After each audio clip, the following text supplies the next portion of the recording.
It might seem like the Trump administration's brutal immigration crackdown has slowed down compared to earlier this year. But when federal agents are patrolling American streets, violently detaining migrants and killing American citizens, anything feels like an improvement. Some things have changed.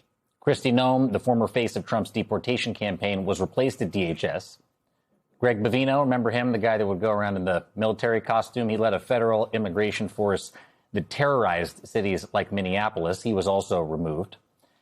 The personnel may have changed, but the tactics and the policies and the cruelty have stayed the same.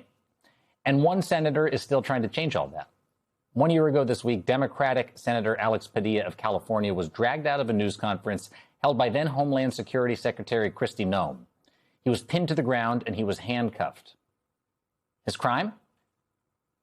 He spoke up. He had questions for Secretary Noem about the sweeping immigration raids that had sparked protests across the streets of Los Angeles.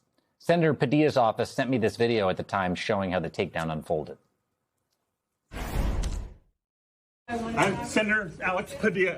I have questions for the Secretary because the fact of the matter is a half a dozen violent criminals that you're rotating on your hands off. How many of our ICE agents have been docked? On the ground. On the ground. Hands behind your back. Hands behind your back. If you get on my hands, go ahead. Put them behind my back. All right. Cool. Other hand. Lay flat. Lay flat. Other hand, sir. Other hand. At the time, the Department of Homeland Security claimed that Senator Padilla did not identify himself as a senator and was being threatening. But just watch the video. It wasn't the case. And Padilla did identify himself as a senator. He was ultimately released without charges, and within hours, he joined me on our air and described how the administration dehumanizes immigrants in pursuit of their American dream. I understand their plight. I understand their struggle. I understand their sacrifice to just find the American dream, a good opportunity, maybe a good job, the ability to raise a family and have the next generation have it a little bit better than you do. And so for all the talk about immigration, the misinformation, disinformation about the invasions and insurrections, it's all BS coming from Trump. But the senator's now using this moment to renew his push for real immigration reform on Capitol Hill. And Senator Alex Padilla joins me now. Senator, good morning. Thanks for being here. Good morning, Jacob. Thank you so much for having me today. We have seen, Senator, as I mentioned, leadership change at DHS since that news conference a year ago, but not much else. Tom Homan behind a podium in a suit and tie is still the same policies of Greg Bovino running around the country. In fact, we've seen more detention centers and reports of horrendous conditions inside the detention centers, American citizens shot and killed in the streets of Minneapolis. I would love to hear your assessment of the last year. Yeah, no, I appreciate the opportunity because we are about 1 year after. And look, not a day goes by that somebody at this point, mostly strangers, they keep coming up to me because they recognize me and they remember that day. It shocked them. I mean, it was shocking for me, for my friends and family. And I knew it would have at least an impact in that moment. But it continues to sink into me every day how much I think it rattled most people across the country. As I said back then, if this is how the administration would treat a senator for trying to ask a question, you can just imagine what's going on with immigrants in all corners of the country. And we've seen that come to light through daily news, through social media. And I made it a point to my colleagues then that they happened to be Los Angeles, but it was clearly just a test case, a playbook the Trump administration was planning and intending to play out across the country. We've seen it in Washington, in Chicago, in Portland, of course, in Minneapolis and elsewhere. So what's changed in the last year? Some changes, I guess, some personnel changes, but the cruelty continues. And the cruelty has now shifted. You don't see the surge, the big numbers, the warlike scenarios or tactics in communities across the country. But what are you seeing? The tensions that you covered in your previous segment. In courtrooms, taking people into custody that are doing it the right way. How cruel is that?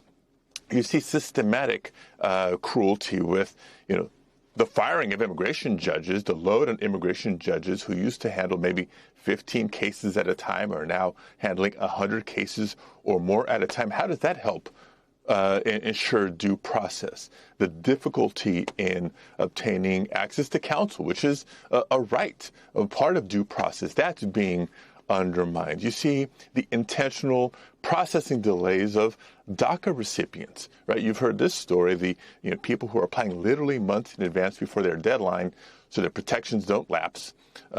Trump's administration quick to process the payment for that application, but then sitting on the applications to the point where protections expire and those young people are even more vulnerable to detention and deportation. And a story that you covered, 500 babies and very young children in custody.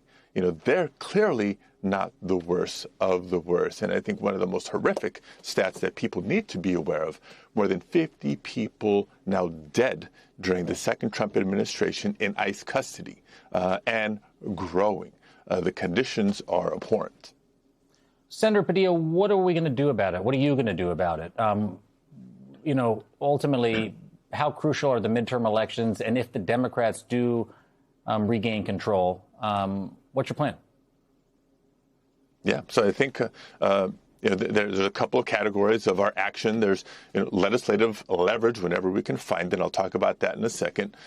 Legal resistance and opposition, and we continue to see that play out in courts across the country, and we're winning a heck of a lot more than not. But between filing a lawsuit for bad practices and not just legal violations but constitutional violations, that cruelty continues until judges act. And even then, it's a spotty record of the Trump administration abiding by court orders. And so the ultimate check, the ultimate accountability will be elections, both this November, where we have an opportunity to change the control of Congress, both chambers, and then, of course, in 2028, when we can elect a new administration. But in the meantime, long term, we'll have to work on modernizing our immigration system. We've been talking about that for years. It's long, long overdue. But that's not in lieu of holding people accountable in the here and now. That's why Democrats Can I just start to interrupt you, against Senator? But let me just ask you about that. Is there a Sure. day one priority in terms of a subpoena or bringing someone in front of the Congress in terms of oversight or investigations that you'd like to, from this administration, attempt to hold accountable? Yes, absolutely. And again, that's what I want the public to know. When Democrats in the majority will have the power of chairmanships to bring people in under oath to finally testify and provide to committees the responses to information that we've been requesting. This administration is far from being transparent. They don't like accountability. Our fundamental question is, what do they have to hide? Why wouldn't they take my meetings or answer my questions at a press conference a year ago? Why are they denying access to these detention facilities for members of Congress trying to do their oversight job? So that all changes come this November. But in the meantime, you saw Democrats unite against more funding for ICE and CBP without some fundamental reforms. And so what did Republicans choose to do? What did Trump choose to do? Go through a special budget reconciliation process, party line votes, to give ICE and CBP 3 years' worth of elevated budgets instead of negotiating some of the common sense changes that we've been seeking, the requirement of signed judicial warrants, the requirement of wearing the body cams that they already have, but they don't want to put them on or be forced to turn them on, things like that. Senator Padilla, there was an extraordinary, doesn't feel like the right word to describe it. It was awful to watch you go through that, and I hope you're doing okay. I'm sure that that's something that sticks with you for a long time, and it's a moment certainly I'll never forget, sitting down with you in the wake of it. I'm glad to be able to talk to you.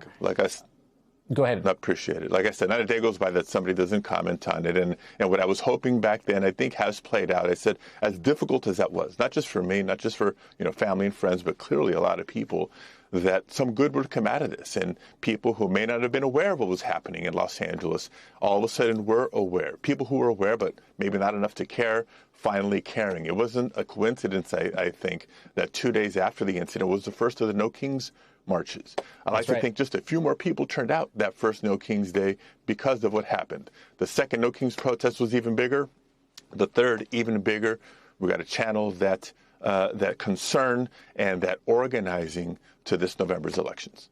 And today is the one-year anniversary of that first protest. Thank you so much, Senator Alex Padilla from the great state of California.